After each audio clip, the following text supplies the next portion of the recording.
मैं भारत सरकार से दो मांग कर रहा हूं जो मैंने अभी बरेली में कही है। मैं चाहता हूं कि आप इस बात को उठाइए। एक तो जम्मू कश्मीर के अंदर जिस दिन भी लेफ्टिनेंट गवर्नर साहब का रूल हो जाए और वो चार्ज ले लें, सबसे पहले 5.5 लाख कश्मीरी हिंदू पंडितों को जिन लोगों ने मारा है, जो लोग जिंदा घूम रहे हैं, जो हथियार लेके घूम रहे हैं, जो घरों में छुपे हुए हैं, उन सब के ऊपर एक कमीशन बनना चाहिए और 2 साल के अंदर जो जिंदा है उसको फांसी पर लटकाया जाना चाहिए। और जिनकी देख रेख में हुआ था, जो जिंदा नहीं है, उनके मरणोपरांत उनको मुकदमा चलना चाहिए। उसमें महबूबा मुफ्ती का बाप और भारत का पहला गृह मंत्री, उसको मुकदमा चलना चाहिए। ये बात सिर्फ इससे नहीं पड़ेगी कि 370 हटा दी है तो 5.5 लाख कश्मीरी हिंदू पंडितों का हम दर्द भूल जाएंगे। और उसी कश्मीर के विधानसभा के प्रांगण के अंदर अगर कोई डिजर्व करता है तो वो शख्स जो बंगाल से चला था और बंगाल से चलने के बाद उसने 2 राष्ट्र, 2 विधान, 2 प्रधान, 2 संविधान की खिलाफ वर्जी करते हुए जम्मू के अंदर दखल दिया और जम्मू में गया और उस वक्त के शेख अब्दुल्ला ने जेल में उसको रखा और किस कॉन्स्पिरेसी के तहत उनकी हत्या हो गई। उस शख्स श्यामा प्रसाद मुखर्जी की जम्मू कश्मीर विधानसभा के प्रांगण में आदमकद मूर्ति लगनी चाहिए ताकि उनकी नस्लें देखें कि ये शख्स जिंदा है, ये मरा नहीं है। इसकी हत्या कर दी गई थी लेकिन आज भी हमारे सामने खड़ा है। उनकी औलादों को पता चलना चाहिए, कश्मीरियों को पता चलना चाहिए। लिहाजा ये मांग पूरे देश में उठनी चाहिए।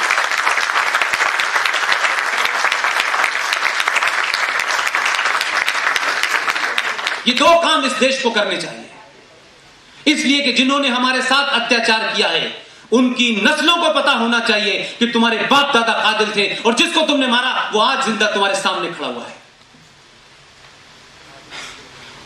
लिहाजा जम्मू कश्मीर को लेकर के बहुत सारी बात आप लोग कह चुके हैं। मैं समझता हूं कि सिंह साहब ने भी बात कही है,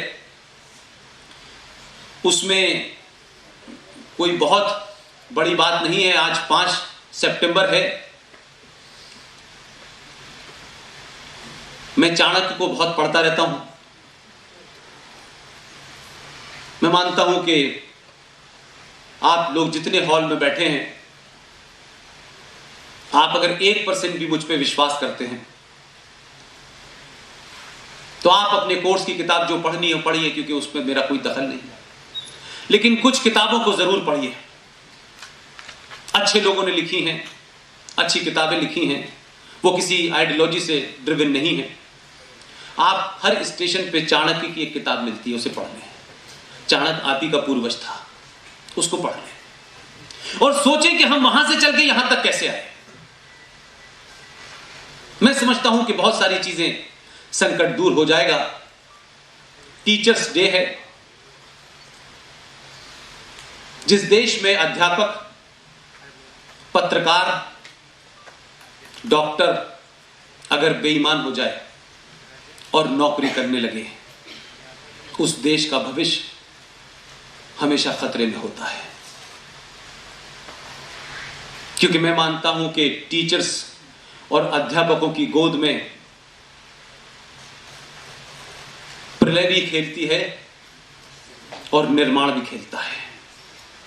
यह अध्यापक को तय करना है कि वो प्रलय के माध्यम से जेएनयू में, जादवपुर में, हैदराबाद में भारत तेरे टुकड़े होने वालों को पैदा करेगा या इस राष्ट्र के निर्माण में बनने वाले कुरुक्षेत्र जैसे विश्वविद्यालयों को पैदा करेगा। ये टीचर्स को तय करना, दोनों आपके हाथ में है।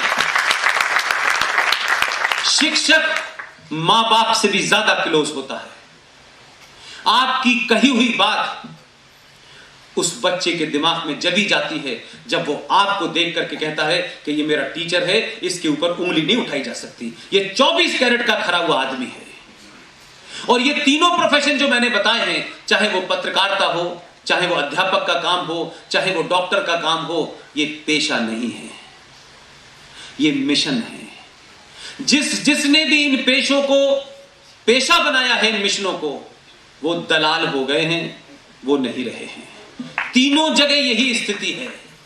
इसलिए मैंने कहा कि अगर एक टीचर भी तय कर लेगा कि देश का निर्माण कैसा होना चाहिए, देश का भविष्य कैसा होना चाहिए, तो वो 8 घंटे की ड्यूटी नहीं करता है।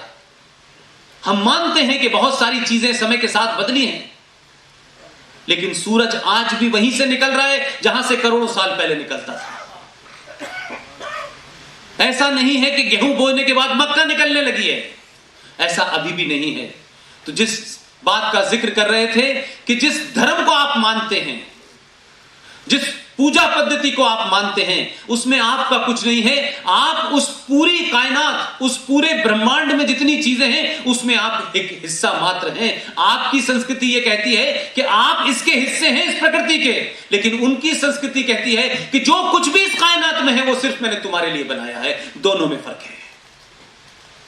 आप ये मान के चलिए कि आप किसी कारण से कहीं पहुंचे हैं। अगर 60 गांठ झूठ से भी, फरेब से भी, जाली डिग्री से भी कोई कहीं पहुंचा है, तो ये मान के चलिए कि आप नहीं पहुंचे। उसको आपको वहां पहुंचाना था, तो उसने तमाम बुरे कामों में आपकी मदद की है। और अगर आप पहुंच गए हैं तो आपसे कुछ काम लेना चाहता है ऊपर वाला, उस काम को उसी ईमानदारी में अंजाम दीजिए और चले जाइए। हम सबको जाना है। ये बड़ी बड़ी गाड़ियां, ये बड़े बड़े बच्चे, ये वो दुनिया जमाने का, ये सब यही रह जाना है। आप ये मान के जिए कि आज का दिन ईमानदारी से मैं रहूंगा, मैं कल के लिए क्या देके जा रहा हूं, इतना ही सिर्फ आप तय कर लें। इस देश में संकट नहीं है, करोड़ों लोग बाहर निकल आएंगे।